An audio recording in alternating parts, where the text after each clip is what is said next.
مکہ مکرمہ میں اپنی رہائشی سے حج کا احرام باندھیں گے۔ یاد رہے کہ ظہر سے قبل مینا پہنچنا ضروری ہے اور مسنون ہے، اور دوسرے دن 9 ذی الحج کو طلوع شمس کے بعد یہاں سے عرفات کے لیے روانہ ہونا مسنون ہے۔ 8 ذی الحج کے دن حج کا کوئی عمل انجام نہیں پاتا۔ یہ قیام ایک طرح سے مسافر کی استراحت اور آرام کی طرح ہے۔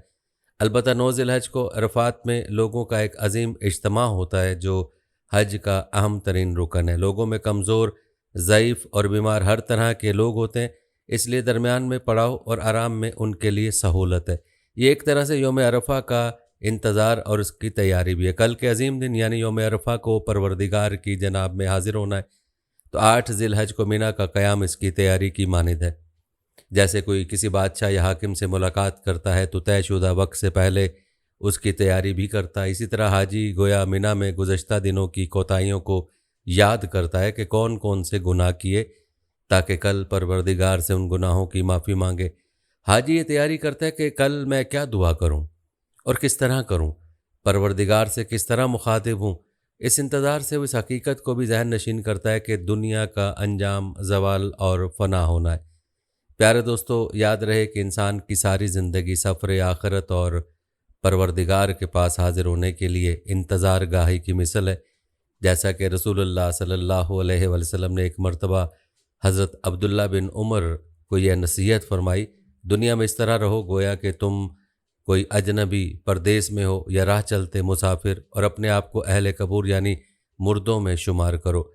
خود رسول اللہ صلی اللہ علیہ وسلم نے اپنے بارے میں ایک مرتبہ فرمایا کہ مجھ کو دنیا سے کیا تعلق، میں تو دنیا میں ایسے ہوں جیسے کوئی مسافر کسی درخت کے نیچے آرام کرے پھر اسے چھوڑ کر آگے چلا جائے۔ دوستو، روایت سے بات ثابت ہے کہ رسول اللہ صلی اللہ علیہ وسلم 8 ذی الحج کو مینا میں قیام فرما کر 9 ذی الحج کو عرفہ کے لیے روانہ اور میدان عرفات میں وقت سے پہلے داخل نہ ہوئے تاکہ لوگ اس کو سنت نہ بنا لیں اور میدان عرفات میں غیر وقت داخل ہونے کو عبادت و ثواب نہ سمجھنے لگیں۔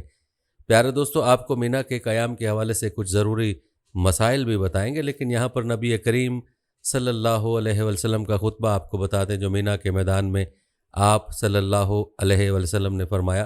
اس خطبے کے حوالے سے عبداللہ بن عباس رضی اللہ عنہ سے روایت ہے کہ 10ویں تاریخ کو رسول اللہ صلی اللہ علیہ وسلم نے مینا میں خطبہ دیا۔ خطبے میں آپ صلی اللہ علیہ وسلم نے پوچھا، لوگو آج کون سا دن ہے؟ لوگ بولے یہ حرمت کا دن ہے۔ آپ صلی اللہ علیہ وسلم نے پھر پوچھا، یہ شہر کون سا ہے؟ لوگوں نے کہا یہ حرمت کا شہر ہے۔ آپ صلی اللہ علیہ وسلم نے پوچھا، یہ مہینہ کون سا ہے؟ لوگوں نے کہا یہ حرمت کا مہینہ ہے۔ پھر آپ صلی اللہ علیہ وسلم نے فرمایا، بس تمہارا خون، تمہارے مال اور تمہاری عزت ایک دوسرے پر اسی طرح حرام ہے جیسے اس دن کی حرمت، اس شہر اور اس مہینے کی حرمت ہے۔ اس کلمے کو آپ صلی اللہ علیہ وسلم نے کئی بار دہرایا اور پھر آسمان کی طرف سر اٹھا کر کہا کہ اے اللہ، کیا میں نے تیرا پیغام پہنچا دیا؟ اے اللہ، کیا میں نے پہنچا دیا؟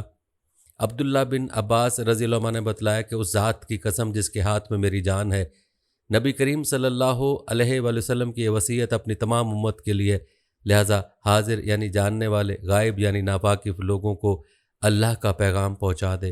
آپ صلی اللہ علیہ وسلم نے پھر فرمایا، دیکھو میرے بعد ایک دوسرے کی گردن مار کر کافر نہ بن جانا۔ پیارے دوستو، یہ تھا تذکرہ مینا کے قیام اور مینا میں نبی صلی اللہ علیہ وسلم کے خطبہ کے حوالے سے۔ چلیے اب آپ کو قیام مینا کے حوالے سے چند ضروری مسائل بتاتے ہیں۔ سنت یہ ہے کہ 8 ذی الحج کو سورج طلوع ہو جانے کے بعد مکہ معظمہ سے مینا کے لیے روانہ ہوں، لیکن آج کل رات ہی سے مینا کی روانگی شروع ہو جاتی ہے اور عام لوگوں کے لیے معلم کی بسوں کے بغیر مینا میں اپنے خیمے میں پہنچنا نہایت مشکل ہے۔ اس لیے عوام کو یہی مشورہ دیا جاتا ہے کہ وہ جس وقت بھی معلم کی طرف سے لے جانے کا انتظام ہو اس کی پابندی کریں، سورج نکلنے کا انتظار نہ کریں۔ اگر کوئی 8 ذی الحج کو مکہ معظمہ سے زوال کے بعد روانہ ہوا لیکن ظہر مینا میں جا کر پڑی تو اس میں کوئی حرج نہیں، اور اگر کوئی شخص 8 ذی الحج کو بلا کسی عذر کے مینا میں قیام نہ کرے تو ایسا کرنا سنت کو چھوڑنے کی وجہ سے اگرچہ مکروہ ہے، لیکن اس کی وجہ سے کوئی دم وغیرہ لازم نہیں ہوگا۔ مینا میں مسجد خیف کے قریب قیام کرنا سنت ہے، لیکن آج کل مینا کا قیام اپنے اختیار میں نہیں رہا بلکہ معلم کے خیمے جہاں نصب ہوتے ہیں وہیں قیام کرنا پڑتا ہے۔ مسجد خیف مینا میں جنوبی جانب مسجد حرام سے 9 کلومیٹر کے فاصلے پر واقع ہے۔ اس مسجد میں حضرات انبیاء علیہ السلام اور اولیاء اللہ کا نماز پڑھنا ثابت ہے۔ بعض آثار میں ہے کہ یہاں 70 انبیاء علیہ السلام نے نماز پڑھی ہے، اس لیے بہتر یہ ہے کہ فرض نمازیں اور نوافل وغیرہ وہاں جا کر پڑھیں۔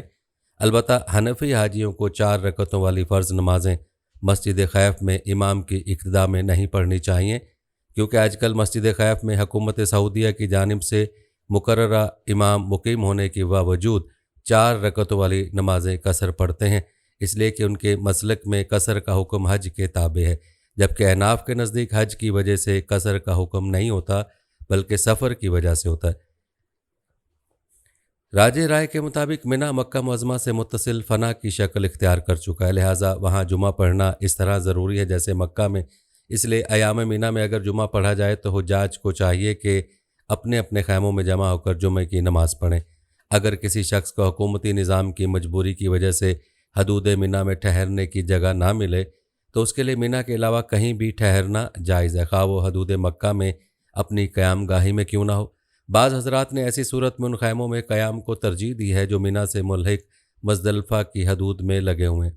دوستو، یہ ہماری آج کی ویڈیو، اس ویڈیو کو آپ نے اپنے دوستوں کے ساتھ اور اپنے پیاروں کے ساتھ بھی ضرور شیئر کرنا ہے۔ ہم یہ امید کرتے ہیں کہ آپ کو ہماری آج کی ویڈیو ضرور پسند آئی ہوگی۔ اگر آپ کو ہماری آج کی ویڈیو پسند آئی ہے تو سب سے پہلے تو اس کو لائک کریں، اپنی رائے کا اظہار کمنٹ سیکشن میں لازمی کریں۔ آخر میں آپ سے ایک بار پھر درخواست ہے کہ آپ ہمارے چینل کو ضرور سبسکرائب کر لیں اور ساتھ ہی لگے گھنٹی کے بٹن کو بھی کلک کریں تاکہ آپ کے پاس ہمارے آنے والی مزید ویڈیوز کا نوٹیفیکیشن بر وقت ملتا رہے۔ اللہ تعالیٰ آپ کو اپنی حفظ و امان میں رکھے، آمین۔